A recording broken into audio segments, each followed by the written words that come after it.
ਨਮਸਕਾਰ ਸਾਥੀਓ। Writ PSTET CTET ਦੇ ਲਈ ਪੰਜਾਬੀ ਭਾਸ਼ਾ ਦੀ ਵਜੋਂ ਤਿਆਰੀ ਕਰਨ ਵਾਲੇ ਵਿਦਿਆਰਥੀਆਂ ਦੇ ਲਈ ਅੱਜ ਫਿਰ ਮੈਂ ਇੱਕ ਪ੍ਰੈਕਟਿਸ ਦੇ ਲਈ ਓਲਡ ਪੇਪਰ ਲੈ ਕੇ ਆਇਆ ਹਾਂ। ਇਸ ਤੋਂ ਪਹਿਲੇ ਵੀ ਆਪਾਂ ਕਈ ਓਲਡ ਪੇਪਰ ਦੀ ਇਸ ਤਰੀਕੇ ਦੀ ਪ੍ਰੈਕਟਿਸ ਕਰ ਚੁੱਕੇ ਹਾਂ। ਜਿਹੜੇ ਮੇਰੇ ਸਾਥੀਆਂ ਨੇ ਉਹ ਵੀਡੀਓ ਨਹੀਂ ਦੇਖੀ ਤਾਂ ਉਹ ਚੈਨਲ ਦੀ ਪਲੇਲਿਸਟ ਦੇ ਅੰਦਰ ਜਾ ਕੇ ਰੀਟ ਪੀਐਸਟੈਟ ਨਾਮ ਦਾ ਇੱਕ ਭਾਗ ਬਣਿਆ ਹੋਇਆ ਹੈ, ਜਿੱਥੇ ਆਪ ਨੂੰ ਓਲਡ ਪੇਪਰ ਤੇ ਪ੍ਰੈਕਟਿਸ ਪੇਪਰ ਮਿਲਣ ਵਾਲੇ ਨੇ। ਉੱਥੇ ਜਾ ਕੇ ਉਹ ਵੀਡੀਓ ਤੁਸੀਂ ਦੇਖ ਸਕਦੇ ਹੋ ਤੇ ਆਪਣੇ ਆਪ ਨੂੰ ਪੁਰਾਣੇ ਪੇਪਰਾਂ ਦੇ ਨਾਲ ਜੋੜ ਕੇ ਆਪਣੀ ਪ੍ਰੈਕਟਿਸ ਕਰ ਸਕਦੇ ਹੋ ਤੇ ਆਪਣੇ ਅਭਿਆਸ ਨੂੰ ਪਰਖ ਸਕਦੇ ਹੋ ਕਿ ਤੁਸੀਂ ਕਿੰਨੀ ਕੁ ਤਿਆਰੀ ਹੁਣ ਅਜੇ ਤੱਕ ਕੀਤੀ ਹੈ। ਤਾਂ ਆਓ ਸਾਥੀਓ, ਅੱਜ ਸ਼ੁਰੂ ਕਰਦੇ ਹਾਂ ਕੁਝ ਹੋਰ ਨਵੇਂ ਪ੍ਰਸ਼ਨਾਂ ਦੀ ਪ੍ਰੈਕਟਿਸ, ਜਿਹੜੇ ਕਿ ਪਿਛਲੇ ਸਾਲਾਂ ਦੇ ਪੇਪਰਾਂ ਦੇ ਅੰਦਰੋਂ ਹੀ ਲਏ ਗਏ ਨੇ। ਸਭ ਤੋਂ ਪਹਿਲੇ ਜੇਕਰ ਆਪਾਂ ਗੱਲ ਕਰੀਏ ਤਾਂ ਸਾਥੀਓ ਆਪਣੇ ਕੋਲ ਆ ਜਾਂਦਾ ਹੈ 31 ਨੰਬਰ ਪ੍ਰਸ਼ਨ ਹੈ ਇਹ ਸਾਥੀਓ। 31 ਨੰਬਰ ਪ੍ਰਸ਼ਨ ਦੇ ਅੰਦਰ ਪੰਜਾਬੀ ਭਾਸ਼ਾ ਵਿੱਚ ਸ਼ੈ, ਖੈ, ਗੈ, ਜੈ, ਫੈ ਇਹ ਧੁਨੀਆਂ ਕਿਸ ਭਾਸ਼ਾ ਦੇ ਪ੍ਰਭਾਵ ਅਧੀਨ ਆਈਆਂ ਹਨ। ਯਾਨੀ ਅਸੀਂ ਇਹ ਕਹੀਏ ਕਿ ਜਿਹੜੀਆਂ ਪੰਜਾਬੀ 35 ਵਰਨਮਾਲਾ ਜਿਹੜੀ ਅਸੀਂ ਪੰਜਾਬੀ ਵਰਨਮਾਲਾ ਲਿਖਦੇ ਹਾਂ, ਉਸ ਦੇ ਅੰਦਰ ਨਵੀਨ ਵਰਗ ਦੇ ਅੰਦਰ ਆਉਣ ਵਾਲੀਆਂ 5 ਧੁਨੀਆਂ ਹੈ ਜਿਹੜੀਆਂ ਉਹ ਕਿਸ ਕਾਰਨ ਤੋਂ ਪੰਜਾਬੀ ਵਰਨਮਾਲਾ ਦੇ ਅੰਦਰ ਜੋੜੀਆਂ ਗਈਆਂ। ਤਾਂ ਇਹਦੇ ਲਈ ਆਪਣੇ ਕੋਲ ਵਿਕਲਪ ਆ ਜਾਂਦੇ ਨੇ। A ਨੰਬਰ ਹੈ ਸੰਸਕ੍ਰਿਤ, B ਨੰਬਰ ਹੈ ਹਿੰਦੀ, C ਨੰਬਰ ਫਾਰਸੀ ਤੇ D ਨੰਬਰ ਆ ਜਾਂਦਾ ਸਿੰਧੀ। ਤਾਂ ਸਾਥੀਓ ਪੰਜਾਬੀ ਇੱਕ ਐਸੀ ਭਾਸ਼ਾ ਹੈ ਜਿਸ ਦਾ ਬਹੁਤ ਜ਼ਿਆਦਾ ਸੰਬੰਧ ਹੈ ਜਿਹੜਾ ਉਹ ਫਾਰਸੀ ਦੇ ਨਾਲ ਜਾ ਕੇ ਜੁੜਦਾ ਹੈ। ਫਾਰਸੀ ਦੇ ਬਹੁਤ ਸਾਰੇ ਸ਼ਬਦ ਨੇ, ਜਿਵੇਂ ਕਿ ਸੂਫੀ ਅਸੀਂ ਲਿਖਦੇ ਹਾਂ ਤਾਂ ਉਸ ਵੇਲੇ ਸਾਨੂੰ ਬਹੁਤ ਸਾਰੇ ਇਸ ਤਰੀਕੇ ਦੇ ਸ਼ਬਦ ਲਿਖਣੇ ਪੈਂਦੇ ਨੇ ਜਿਹਦੇ ਲਈ ਠੀਕ ਧੁਨੀਆਂ ਪੰਜਾਬੀ ਦੇ ਅੰਦਰ ਨਹੀਂ ਸਨ। ਤਾਂ ਉਹਨਾਂ ਦੀ ਪੂਰਤੀ ਦੇ ਲਈ ਪੰਜਾਬੀ ਦੇ ਅੰਦਰ ਇਹ ਧੁਨੀਆਂ ਉਤਾਰੀਆਂ ਗਈਆਂ, ਬਾਅਦ ਦੇ ਅੰਦਰ ਸ਼ਾਮਿਲ ਕੀਤੀਆਂ ਗਈਆਂ। ਤਾਂ ਉਹਦੇ ਲਈ ਆਪਣੇ ਕੋਲੇ ਰਾਈਟ ਵਿਕਲਪ ਹੋ ਜਾਏਗਾ C ਨੰਬਰ। ਯਾਨੀ ਜਿਹੜੀਆਂ ਫਾਰਸੀ ਹੈ, ਫਾਰਸੀ ਦੇ ਕਾਰਨ ਹੀ ਇਹ ਧੁਨੀਆਂ ਪੰਜਾਬੀ ਦੇ ਅੰਦਰ ਆਈਆਂ। ਅਸੀਂ ਇਹ ਕਹਿ ਸਕਦੇ ਹਾਂ ਕਿ ਫਾਰਸੀ ਭਾਸ਼ਾ ਦੇ ਪ੍ਰਭਾਵ ਅਧੀਨ ਇਹ ਜਿਹੜੀਆਂ ਧੁਨੀਆਂ ਹੈ ਪੰਜਾਬੀ ਭਾਸ਼ਾ ਦੇ ਅੰਦਰ ਆਈਆਂ, ਕਿਉਂਕਿ ਫਾਰਸੀ ਦੇ ਬਹੁਤ ਸਾਰੇ ਸ਼ਬਦਾਂ ਨੂੰ ਠੀਕ ਤਰੀਕੇ ਨਾਲ ਲਿਖਣ ਦੇ ਲਈ ਸਾਨੂੰ ਇਸ ਤਰੀਕੇ ਦੀਆਂ ਧੁਨੀਆਂ ਦੀ ਜ਼ਰੂਰਤ ਸੀ, ਜੋ ਵਿਦਵਾਨਾਂ ਨੇ ਬਾਅਦ ਦੇ ਅੰਦਰ ਸ਼ਾਮਿਲ ਕਰ ਲਈਆਂ। ਤਾਂ ਰਾਈਟ ਆਪਸ਼ਨ ਆਪਣਾ C ਹੋ ਜਾਏਗਾ। ਸੰਸਕ੍ਰਿਤ ਇਸ ਦੇ ਅੰਦਰ ਨਹੀਂ ਹੈ, ਹਿੰਦੀ ਨਹੀਂ ਹੈ, ਸਿੰਧੀ ਨਹੀਂ ਹੈ। ਬਹੁਤ ਹੀ ਈਜ਼ੀ ਹੈ, ਹਿੰਦੀ ਤੇ ਸਿੰਧੀ ਤਾਂ ਹੋ ਹੀ ਨਹੀਂ ਸਕਦੀਆਂ। ਜਦੋਂ ਕਿ ਸੰਸਕ੍ਰਿਤ ਦਾ ਇੱਕ ਵਿਕਲਪ ਜਿਹਾ ਰਹਿ ਜਾਂਦਾ ਹੈ, ਉਹ ਵੀ ਨਹੀਂ ਹੈ, ਕਿਉਂਕਿ ਸਾਡਾ ਜ਼ਿਆਦਾ ਸੰਬੰਧ ਹੈ ਜਿਹੜਾ ਫਾਰਸੀ ਦੀ ਸ਼ਬਦਾਵਲੀ ਦੇ ਨਾਲ ਜਾ ਜੁੜਦਾ ਹੈ। ਫਿਰ ਇਸ ਤੋਂ ਬਾਅਦ ਆਪਣੇ ਕੋਲ ਅਗਲਾ ਪ੍ਰਸ਼ਨ ਆ ਜਾਂਦਾ ਹੈ 32 ਨੰਬਰ ਹੈ ਸਾਥੀਓ। ਪੰਜਾਬੀ ਭਾਸ਼ਾ ਦੀ ਲਿਪੀ ਕਿਹੜੀ ਹੈ। ਬਹੁਤ ਹੀ ਸਰਲ ਪ੍ਰਸ਼ਨ ਹੈ, ਕੋਈ ਮੁਸ਼ਕਿਲ ਨਹੀਂ ਹੈ, ਸਭ ਨੂੰ ਪਤਾ ਹੋਣਾ ਚਾਹੀਦਾ ਇੱਦਾਂ ਦੇ ਪ੍ਰਸ਼ਨ। ਦੇਵਨਾਗਰੀ ਸਾਥੀਓ ਹਿੰਦੀ ਦੇ ਲਈ ਢੁਕਵੀਂ ਲਿਪੀ ਹੈ ਜਿਹੜੀ ਉਹ ਦੇਵਨਾਗਰੀ ਹੈ। ਫਿਰ ਇਸ ਤੋਂ ਬਾਅਦ ਚ ਆਪਣੇ ਕੋਲ ਆ ਜਾਂਦਾ ਰੋਮਨ ਯਾਨੀ ਆਪਾਂ ਜੋ ਅੰਗਰੇਜ਼ੀ ਲਿਖਦੇ ਹਾਂ ਉਹ ਰੋਮਨ ਲਿਪੀ ਦੇ ਅੰਦਰ ਆਪਾਂ ਲਿਖਦੇ ਹਾਂ, ਉਹਦੇ ਲਈ ਢੁਕਵੀਂ ਲਿਪੀ ਉਹ ਆਪਾਂ ਨੂੰ ਪੇਸ਼ ਕੀਤੀ ਗਈ ਹੈ। ਫਾਰਸੀ ਸਾਥੀਓ ਫਾਰਸੀ ਪੰਜਾਬੀ ਭਾਸ਼ਾ ਦੀ ਢੁਕਵੀਂ ਲਿਪੀ ਨਹੀਂ ਹੈ। ਤਾਂ ਇਸ ਤੋਂ ਬਾਅਦ ਆਪਣੇ ਕੋਲ ਵਿਕਲਪ ਆ ਜਾਂਦਾ ਹੈ ਗੁਰਮੁਖੀ। ਤਾਂ ਸਾਥੀਓ ਗੁਰਮੁਖੀ ਹੈ ਜਿਹੜੀ ਆਪਣੇ ਕੋਲ ਪੰਜਾਬੀ ਭਾਸ਼ਾ ਦੀ ਢੁਕਵੀਂ ਲਿਪੀ ਹੈ। ਯਾਨੀ ਅਸੀਂ ਇਹ ਕਹਿ ਸਕਦੇ ਹਾਂ ਕਿ ਪੰਜਾਬੀ ਭਾਸ਼ਾ ਨੂੰ ਵਧੀਆ ਤਰੀਕੇ ਨਾਲ ਜੇਕਰ ਕਿਸੇ ਸਕ੍ਰਿਪਟ ਦੇ ਅੰਦਰ ਲਿਖਿਆ ਜਾ ਸਕਦਾ ਹੈ ਤਾਂ ਉਹ ਗੁਰਮੁਖੀ ਹੈ। ਯਾਨੀ ਗੁਰਮੁਖੀ ਅੱਖਰ ਐਸੇ ਅੱਖਰ ਨੇ ਜਿਨ੍ਹਾਂ ਨੂੰ ਆਪਾਂ ਬੋਲਦੇ ਹਾਂ ਉਸੇ ਤਰੀਕੇ ਨਾਲ ਪੰਜਾਬੀ ਭਾਸ਼ਾ ਲਿਖਣ ਦੇ ਲਈ ਇਹ ਖਰੇ ਉਤਰਦੇ ਨੇ। ਤਾਂ ਆਪਣਾ ਇਸ ਦੇ ਅੰਦਰ ਰਾਈਟ ਵਿਕਲਪ ਹੈ ਜਿਹੜਾ ਸਾਥੀਓ ਉਹ B ਹੋ ਜਾਏਗਾ। ਯਾਨੀ ਪੰਜਾਬੀ ਭਾਸ਼ਾ ਦੀ ਲਿਪੀ ਕਿਹੜੀ ਹੋ ਗਈ, ਗੁਰਮੁਖੀ ਹੋ ਗਈ। ਫਿਰ ਇਸ ਤੋਂ ਬਾਅਦ ਆਪਣੇ ਕੋਲ 33 ਨੰਬਰ ਪ੍ਰਸ਼ਨ ਆ ਜਾਂਦਾ ਹੈ ਪੰਜਾਬੀ ਵਿੱਚ ਅਨੁਨਾਸਿਕ ਵਿਅੰਜਨ ਕਿੰਨੇ ਹਨ। ਇੱਥੇ ਇਹ ਪੁੱਛਿਆ ਗਿਆ ਕਿ ਕਿੰਨੇ ਹਨ, ਤਾਂ ਗਿਣਤੀ ਪੁੱਛੀ ਗਈ ਹੈ। ਤਾਂ ਸਾਥੀਓ ਬਹੁਤ ਹੀ ਸਰਲ ਹੈ, ਤਿੰਨ ਤਾਂ ਨਹੀਂ ਹੈ, 3 ਤਾਂ ਸਵਰ ਆ ਜਾਂਦੇ ਨੇ, 4 ਵੀ ਨਹੀਂ ਹੈ, 4 ਦਾ ਤਾਂ ਕੋਈ ਰੋਲ ਹੀ ਨਹੀਂ ਆ ਜਾਂਦਾ, 6 ਦਾ ਵੀ ਕੋਈ ਰੋਲ ਨਹੀਂ ਆ ਜਾਂਦਾ। ਤਾਂ ਸਾਥੀਓ ਆਪਣੇ ਕੋਲੇ ਪੰਜਾਬੀ ਵਿੱਚ ਜੋ ਅਨੁਨਾਸਿਕ ਵਿਅੰਜਨ ਆ ਜਾਂਦੇ ਨੇ ਉਹਨਾਂ ਦੀ ਗਿਣਤੀ 5 ਆ ਜਾਂਦੀ ਹੈ, ਕਿਉਂਕਿ ਕੈ ਵਰਗ ਤੋਂ ਲੈ ਕੇ ਪੈ ਵਰਗ ਤੱਕ ਲਾਸਟ ਵਾਲੇ ਅੱਖਰ ਨੇ ਜਿਹੜੇ ਉਹ ਸਾਰੇ ਦੇ ਸਾਰੇ ਅਨੁਨਾਸਿਕ ਨੇ, ਕਿਉਂਕਿ ਉਹਨਾਂ ਨੂੰ ਬੋਲਣ ਸਮੇਂ ਸਾਡੀ ਆਵਾਜ਼ ਹੈ ਜਿਹੜੀ ਨੱਕ ਰਾਹੀਂ ਆਉਂਦੀ ਹੈ। ਜਿਵੇਂ ਮੈਂ ਇੱਦਾਂ ਦੇ ਅੱਖਰ ਨੇ ਜਿਹੜੇ ਜਿਨ੍ਹਾਂ ਨੂੰ ਆਪਾਂ ਉਚਾਰਦੇ ਹਾਂ, ਬੋਲਦੇ ਹਾਂ ਤਾਂ ਉਸ ਸਮੇਂ ਆਵਾਜ਼ ਨੱਕ ਰਾਹੀਂ ਆਉਂਦੀ ਹੈ। ਅਤੇ ਜਦੋਂ ਕੋਈ ਅੱਖਰ ਨੂੰ ਬੋਲਣ ਸਮੇਂ ਆਵਾਜ਼ ਨੱਕ ਰਾਹੀਂ ਆਵੇ ਤਾਂ ਉਹਨੂੰ ਨਾਸਕ ਜਾਂ ਫਿਰ ਨਾਸਕੀ ਵਿਅੰਜਨ ਅਖਵਾਉਂਦੇ ਨੇ। ਤਾਂ ਪੰਜਾਬੀ ਦੇ ਅੰਦਰ ਇਹ 5 ਅੱਖਰ ਆ ਜਾਂਦੇ ਨੇ। ਤਾਂ ਰਾਈਟ ਆਪਸ਼ਨ ਆਪਣਾ ਹੈ ਜਿਹੜਾ ਸਾਥੀਓ ਕੀ ਹੋ ਜਾਏਗਾ, ਉਹ ਹੋ ਜਾਏਗਾ 5। फिर इस तो बाद अपने को 34 नंबर प्रश्न आ जाता है साथियों, होठी ਧੁਨੀਆਂ ਕਿਹੜੀਆਂ ਹਨ। ਹੋਠੀ बहुत ही सरल है। ਹੋਠੀ ਦਾ मतलब ਹੋਠ ਦੇ ਨਾਲ ਬੋਲੀਆਂ ਜਾਣ ਵਾਲੀਆਂ। ਆਪਾਂ ਵਿਕਲਪ ਦੇਖਾਂਗੇ। ए नंबर के अंदर आ जाता है पै टै बै भै। फिर बी नंबर के अंदर पै चै बै भै। फिर अपने को सी नंबर विकल्प आ जाता है पै जै दै भै। तो फिर डी नंबर आ जाता अपने को पै फै बै बै। अपने को ये विकल्प जोड़े दिते गए ने साथियों बहुत ही सरल पहचान करने के लिए है। चारां के अंदर पै पै तो है पर इत्थे नोट करने वाली गल है, होठी ਧੁਨੀਆਂ ਉਹ ਹੁੰਦੀਆਂ ਨੇ ਜਿਨ੍ਹਾਂ ਨੂੰ ਬੋਲਣ ਸਮੇਂ ਹੋਠ ਸਾਡੇ ਨੇ ਜਿਹੜੇ ਉਹ ਜੁੜਦੇ ਨੇ, यानी होठां की मदद के नाल जिहड़ियां धुनियां उचारियां जांदियां ने वो होठी धुनियां हुंदियां ने। इत्थे मैं दसना चाहांगा कि आपनूं पंजाबी व्याकरण के अंदर धुनी बोध का एक टॉपिक अवेलेबल करवाया गया पंजाबी व्याकरण वाले भाग के अंदर। उत्थे ये चीज़ों के बारे वधिया तरीके नाल समझाया होया, वो जाके तुसीं देख सकते हो तो तुहानूं ये गल्लां समझ आ जाणगियां। हुण इत्थे गल आ जांदी है आपां इन्हां चों राइट विकल्प चूज करन दी, तो किस तरीके नाल है, बहुत ही सरल है। ये जिहड़ी ए नंबर विकल्प आ गया तो ये साथियों ए वाला अखर है जिहड़ा अपना ये अलग लाइन के अंदरों आ गया, जदों कि एक लाइन के अंदर होठी धुनियां ने। फिर इस दे अंदर चै जिहड़ा अखर है अपने कोले वर्ण है जिहड़ा ये अड लाइन तो आ गया, ये इस दी पूर्ति नहीं करता, ये बाकी तो है पर यह एक एक अखर ने जिहड़े पूर्ति नहीं करते होठी की। फिर ऐसे तरीके नाल इस दे अंदर जै अखर दे दिता है, तो यानी असीं ये कहते हैं तीन विकल्प ने जिहड़े ये अपने रोंग हो जाएंगे तो राइट विकल्प हो जाएगा पै फै बै भै।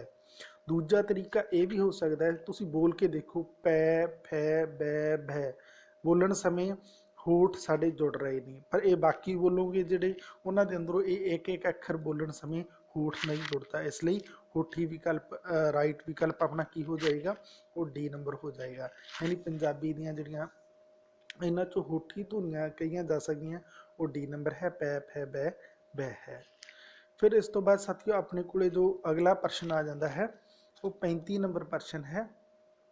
जो आप 35 नंबर प्रश्न की गल करते हाँ तो फिर अपने को आ जाता है कि हेठ लिखिया विचों किहड़ा इस्त्री लिंग मनुखी संबंधां वाला नहीं है। इत्थे पुछया है, एक गल तो नोट कर लेना हमेशा ही जो नहीं शब्द आ जाए ना उन्होंने इस तरीके नाल गोल घेरा लगा लो ताकि कोई भी गलत फहमी के अंदर असीं ना फस जाइए।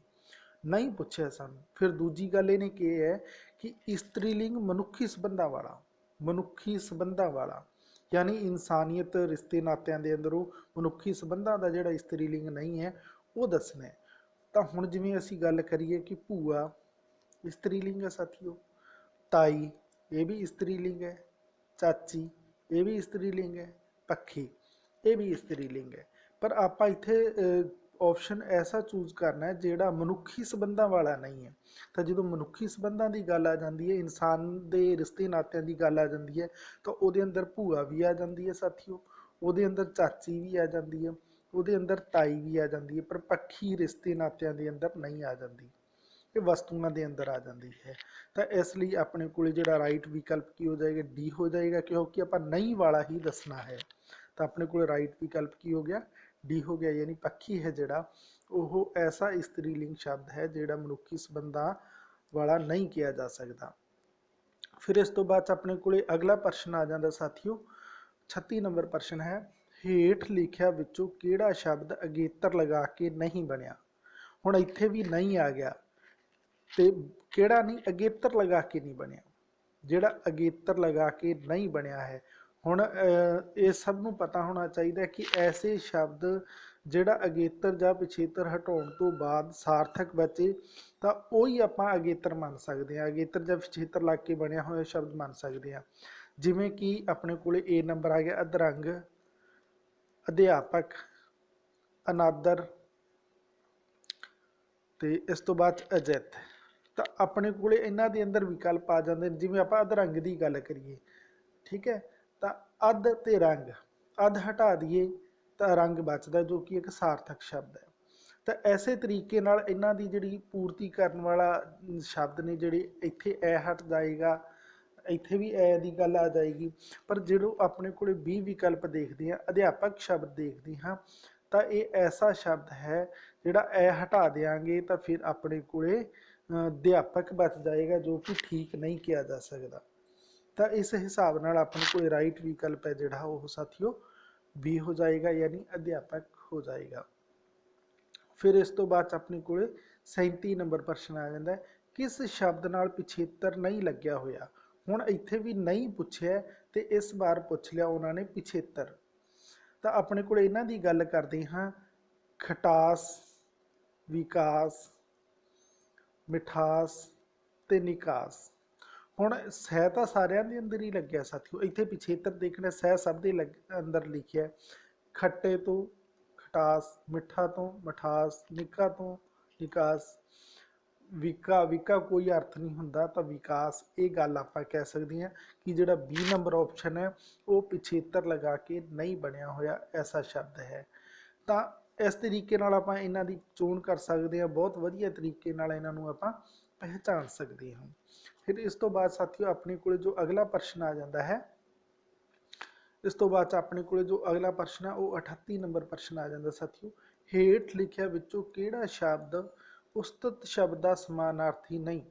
हुण इत्थे भी आपां नहीं वाला चोण करना है तो देखना है समानार्थी, समानार्थी देखना है भी उस्तत शब्द का समानार्थी नहीं है, ऐसे शब्द की आपां चोण करनी है, भाल करनी है। तो इस दे लई अपने को विकल्प आ गए ने, उपमा, सलाघा, सी नंबर आ गया अपने को वडियाई ते डी नंबर आ गया सत्कार। तो साथियों ए नंबर की जिवें गल करिए तो उस्तत यानी उपमा कोई गल है, समानार्थी है। फिर बी नंबर आ गया सलाघा, यानी उस्तत नूं आपां सलाघा भी कह सकते हैं, ये भी गल सही है। तो सी नंबर अपने को आ गया वडियाई, वडियाई उस्तत इक्को ही गल है। पर साथियों जो डी नंबर विकल्प है सत्कार, सत्कार का मतलब होंदा है किसी का कदर करना, इज्जत करनी, आदर करना। तो जदों कि उस्तत का मतलब होंदा सलाघा, प्रशंसा। तो इस आधार पर आप कह सकते हैं कि इन्हां दे अनुसार जो अपने को राइट विकल्प आ जाता है साथियों तो वह डी नंबर आ जाता है, यानी डी नंबर ऑप्शन है जिहड़ा वह आपां उस्तत का समानार्थी नहीं कह सकते। इस तो बाद अपने को 39 नंबर प्रश्न आ जाता है, आस्तक का विरोधी शब्द किहड़ा है। आस्तक का विरोधी शब्द किहड़ा है, बहुत ही सरल है, छोटी जमातों तो पढ़ते आ रहे हैं, वहमी, नास्तिक, भरमी, निरादर। आप सबनों पता चल ही गया होगा कि आस्तक का विरोधी शब्द किहड़ा है। तो साथियों इसके अंदर राइट विकल्प है जिहड़ा अपने को वो बी नंबर आ जाएगा, यानी आस्तक का विरोधी शब्द है जिहड़ा वो नास्तिक हो जाएगा। फिर इस तो बाद अपने को 40 नंबर प्रश्न आ जाता साथियों, हेठ लिखे वाकां विच किहड़ा शब्द बहुअर्थी है। यानी ये अंदर आप दो वाक दिते गए ने, एक ऊड़ा नंबर तो दूसरा अपने को आड़ा नंबर। ऊड़ा ते आड़ा नंबर के अंदर कोई एक शब्द ऐसा है जिहड़ा दोनों के अंदर शब्द तो सेम है पर अर्थ वख-वख आपां नूं पेश कर रहा है। तो ऐसे शब्द की आपां चोण करनी है कि वो शब्द असल के अंदर है किहड़ा। तो इन्हां जिवें वाक पढ़ते हैं, खूह का पानी उतर गया, तो दूसरे के अंदर है खूह उत्तर विच है। तो इत्थे खूह शब्द विकल्प के अंदर आ गया अपने को खूह, दूजा है बी नंबर विकल्प है उत्तर, सी नंबर आ गया पानी तो डी नंबर है साथियों नहीं हो सकता क्योंकि ये सहायक क्रिया के तौर पर पहली आया है वाक के अंदर। पानी तो दोनों के अंदर आप गल करते हैं तो पहले वाक के अंदर तो पानी शब्द है पर दूजे के अंदर तो पानी शब्द ही नहीं है, तो बहुअर्थी कित्थों हो जाएगा, तो आ भी नहीं है। हुण इत्थे आपां गल करते हैं खूह शब्द की, तो खूह शब्द जिहड़ा आ गया इस दे अंदर खूह का पानी उतर गया है तो दूजे अंदर खूह उतर वाला, दोनों जगह खूह का इक्को ही अर्थ आ रहा है यानी कूआ। तो यह भी आप नहीं कह सकते, बहुअर्थी चोण करना है आप तो अपने को राइट विकल्प बी हो जाएगा, क्योंकि इत्थे पहले वाक के अंदर खूह का पानी उतर गया, उतर तो मतलब डाउन चलिया गया, हेठां चलिया गया, पर दूसरे के अंदर उत्तर शब्द तो की मतलब है दिशा तो मतलब है, यानी नॉर्थ साइड के अंदर है। तो इस तरीके नाल जिहड़ा दोनों वाकां के अंदर उत्तर शब्द आया है वो बहुअर्थक के तौर पर आया। ये राइट अपने को विकल्प किहड़ा हो जाएगा बी नंबर, यानी उत्तर है जिहड़ा शब्द वो बहुअर्थक के तौर पर वाक के अंदर विचर रहा है। इस तो बाद अपने को साथियों अगला जो प्रश्न आ जाता है वो 41 नंबर है। इस दे अंदर आपां नूं पूछा गया कि जिस लेखक वालों अपनी जीवनी लिखी गई होवे उस पुस्तक नूं की कहा जाता है। बहुत ही वधिया ते सरल दा प्रश्न है। इस तो जुड़े हुए आपनूं इस चैनल के उपर बहुत सारे वन वर्ड यानी बहुत ही शब्दों की थां एक शब्द ने जिहड़े वो प्रोवाइड करवाए गए ने, वो तुसीं चैनल की प्लेलिस्ट के अंदर जाके पंजाबी व्याकरण वाले भाग के अंदर देख सकते हो। उत्थे आपनूं मुहावरे, अखाण, बहुत ही शब्दों की थां एक शब्द, ऐसे खूब सारे वाकांश मिलने वाले नहीं। इन्हां दी सिर्फ आपां नूं प्रैक्टिस करने की जरूरत पैंदी है। तो हुण आपां साथियों विकल्प देख लैंदे आ। ए नंबर आ जाता है जीवनी, बी नंबर आ जाता संस्मरण, सी नंबर आ जाता सफरनामा, तो डी नंबर आ जाता स्वैजीवनी। जीवनी साथियों देखो ये दोनों तो हो ही नहीं सकते, सी नंबर तो बी नंबर। हुण जीवनी तो स्वैजीवनी की गल आ गई, तो जो आप जीवनी तो स्वैजीवनी की गल करते हैं, जीवनी तो साथियों वो होंगी है ਜਿਹੜੀ किसी महापुरखों इतिहासिक इंसाना या फिर सैलीब्रिटीज़ होंगे ने उन्हों ਦੀਆਂ लिखिया ਜਾਂਦੀਆਂ ने, तो लिखण वाला कोई होर होंदा है। यानी अजकल जिवें बहुत सारिਆਂ ने जेकर असीं गल करिए तो भगत सिंह की जीवनी नूं लिखिया है, पर ਜਦੋਂ कोई राइटर अपने ही जीवन की गल लिखे तो उन्होंने आपां स्वै जीवनी आखते हैं, यानी राइट विकल्प अपना डी हो जाएगा। इस तो बाद अपने को 42 नंबर प्रश्न आ जाता साथियों, मोहन लाल पढ़ रहा है। यह वाक दिता है आपां नूं कि मोहन लाल पढ़ रहा है। वाक विच मोहन लाल किहड़ा नाम है। बहुत ही वधिया यह प्रश्न पूछा गया अपने तो कि मोहन लाल असल के अंदर इस वाक के अंदर जो शब्द मोहन लाल आया यह है कि नाम के तौर पर इसकी पहचान केड़ी है, आम नाम, बी नंबर है खास नाम, सी नंबर इकट्ठवाचक नाम, तो डी नंबर आ जाता है भाववाचक नाम। जेकर आम नाम की गल करिए, आम नाम तो साथियों वो होंगे ने जोड़े एक तो वधेरियां दे लई वरते लए जाते हैं, पर मोहन लाल शब्द ऐसा है कि जिवें हुण अगर उत्थे ही असीं कह दईए कि मुंडा पढ़ रहा है, तो मुंडा तो कोई भी हो सकता है, मोहन भी हो सकता है, सोहन भी हो सकता है, पर जेकर असीं उत्थे प्रोपर एक दा नाम लवांगे कि मोहन लाल पढ़ रहा है, तो वह सोहन नहीं पढ़ रहा, वो सिर्फ मोहन पढ़ रहा है, तो वह आम नहीं हो जाएगा साथियों, उन्होंने आपां खास कहांगे। तो वह राइट विकल्प अपने कोल की हो गया, बी नंबर हो गया। यानी बी नंबर ऑप्शन है जोड़ा खास नाम है जोड़ा वो मोहन लाल शब्द के लिए वरत सकते हैं, वरत्या गया है। फिर इस तो बाद अपने को 43 नंबर प्रश्न आ जाता साथियों, ਜਿਹੜੇ ਮਿਹਨਤ ਕਰਦੇ ਹਨ ਉਹ ਸਫਲ ਹੁੰਦੇ ਹਨ। ਇਸ ਵਾਕ ਵਿੱਚ ਹੇਠ ਲਿਖਿਆ ਵਿੱਚੋਂ ਸੰਬੰਧਵਾਚਕ ਪੜਨਾਮ ਕਿਹੜਾ ਹੈ। ਹੁਣ ਇੱਥੇ ਪੜਨਾਮ ਪੁੱਛਿਆ ਗਿਆ ਤੇ ਪੜਨਾਮ ਪੁੱਛਿਆ ਗਿਆ ਸੰਬੰਧਵਾਚਕ, यानी वाक दे एक दूजे शब्दों के नाल जदों कोई शब्द संबंध प्रगट करता है तो उन्होंने आपां संबंधवाचक पड़नाम के तौर पर जानते हैं। हुण जिवें कि इस दे अंदर विकल्प के अंदर अपने को ए नंबर आ गया जेड़े, बी नंबर आ गया सफल, फिर इस तो बाद अपने को सी नंबर आ गया है करदे, ते डी नंबर है हुंदे।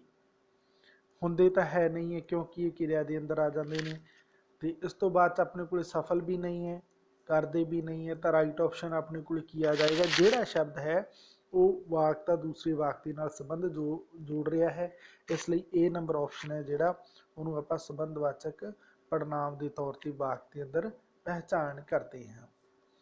फिर इस तो बाद साथियों अपने को जो अगला प्रश्न आ जाता है वो 44 नंबर प्रश्न है अपने को, मेरे कोल 15 पुस्तकां हन, इस वाक विच किहड़े विशेषण की वरतों की गई है। बहुत ही वधिया प्रश्न है, व्याकरण के अंदरों लिया गया, इस के अंदर विशेषण पूछा गया, तो आपां नूं इस तरीके के प्रश्नों की प्रैक्टिस होनी चाहिए। नाम, पड़नाम, विशेषण, क्रिया, क्रिया विशेषण, संबंधक, विस्मक, योजक, इन्हां की प्रैक्टिस होनी चाहिए। एक एक पॉइंट टू पॉइंट आपां नूं पता होना चाहिए कि किस चीज़ के अंदर किहड़ी चीज़ पूछी गई है, किहड़ा ऐसा पॉइंट है जिहदे अंदर इस प्रकार दी गल्लां ने कि उसके अंदर गिणती या फिर कोई गुणा के बारे दस्या गया है।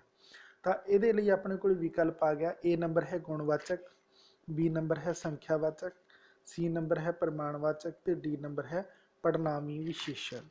तो साथियों इस के अंदर देखो मेरे को 15 पुस्तकों की विशेषता की दसी गई है, 15 की है, तो 15 एक संख्या आ गई, तो ये लिए अपने को राइट विकल्प की हो जाएगा, बी हो जाएगा। यानी जोड़ा संख्यावाचक विशेषण है वो अपने को वाक के अंदर 15 पुस्तकों की गल आई है, ਤਾਂ ਇਹਨੂੰ ਆਪਾਂ ਸੰਖਿਆਵਾਚਕ ਵਿਸ਼ੇਸ਼ਣ ਹੀ ਕਹਾਂਗੇ। ਤਾਂ ਇਸ ਤੋਂ ਬਾਅਦ 'ਚ ਆਪਣੇ ਕੋਲੇ ਅੱਜ ਇਸ ਕਲਾਸ ਦੇ ਅੰਦਰ ਜੋ ਪ੍ਰਸ਼ਨ ਦੇਖਣਾ ਉਹ ਲਾਸਟ ਪ੍ਰਸ਼ਨ 45 ਨੰਬਰ ਹੈ ਆਪਣੇ ਕੋਲ ਸਾਥੀਓ, ਕਿ ਜਿਸ ਸ਼ਬਦ ਤੋਂ ਕਿਰਿਆ ਦੇ ਹੋਣ ਦੇ ਸਮੇਂ ਦਾ ਪਤਾ ਲੱਗੇ ਉਸ ਨੂੰ ਕਿਹੜਾ ਕਿਰਿਆ ਵਿਸ਼ੇਸ਼ਣ ਕਿਹਾ ਜਾਂਦਾ ਹੈ। ਬਹੁਤ ਹੀ ਵਧੀਆ ਪ੍ਰਸ਼ਨ ਹੈ ਸਾਥੀਓ, ਕਿ ਐਸਾ ਸ਼ਬਦ ਜਿਸ ਤੋਂ ਕਿਰਿਆ ਦੇ ਹੋਣ ਦੇ ਸਮੇਂ ਦਾ ਪਤਾ ਲੱਗੇ ਉਸ ਨੂੰ ਕਿਹੜਾ ਕਿਰਿਆ ਵਿਸ਼ੇਸ਼ਣ ਕਿਹਾ ਜਾਂਦਾ ਹੈ। यानी इत्थे समय की गल की गई है। समा बहुत ही सरल इसका विकल्प भालिया जा सकता, कोई मुश्किल नहीं है। स्थानवाचक स्थान के अंदर तो जगह की गल होएगी, प्रकारवाचक तो उसके अंदर प्रकार पूछे जाएंगे, कारणवाचक उत्थे कारण पूछा जाएगा, कालवाचक यानी काल नूं आपां की कहने आ, समा कहने हैं। तो यानी अपने को राइट विकल्प है जोड़ा साथियों की हो जाएगा, वो सी नंबर ऑप्शन हो जाएगा। यानी जोड़ा कालवाचक है उस दे अंदर ही आपां नूं किसी शब्द के किरिया ते होण समय का पता लगता है। इस प्रकार का किरिया विशेषण शब्द हुंदा है। तो ये सन साथियों कुछ प्रश्न जिन्हां दी आपां प्रैक्टिस कीती है पिछले सालों के रीट ते आरटैट के अंदरों पूछा गया, पेपर के अंदरों ये प्रश्न लए सन। मैनूं आस है कि आप ये प्रैक्टिस करवाउणगे तो ऐसे तरीके नाल तुसीं मैनूं होर रिप्लाई करते रहना कि आपनूं किन्ना कुछ लाभ हो दे रहे हैं या फिर इन्हां दे अंदर किस तरीके का बदलाव चाहिए है। कुछ मेरे साथियों ने ये रिक्वेस्ट की थी कि इन्हां दी PDF या फिर ये इमेज रूप के अंदर सानूं प्रोवाइड करवाए जाण, तो जरूर कोशिश करांगा कि आपनूं ये प्रैक्टिस सैट एक हल करन तो बाद एक उसकी PDF कंबाइंड बना के आपनूं ग्रुप के अंदर या फिर किसी भी तरीके नाल मेल राही आपनूं प्रोवाइड करवाई जा सके। तो ऐसे तरीके नाल साथियों मैनूं रिस्पॉन्स दिंदे रहना कि किन्ने क लाभ दे रहे हैं, तो चैनल नूं प्यार सत्कार ऐसे तरीके नाल दिंदे रहना। मिलते हैं एक होर वीडियो के अंदर, उदों तक दे लई धन्नवाद साथियों।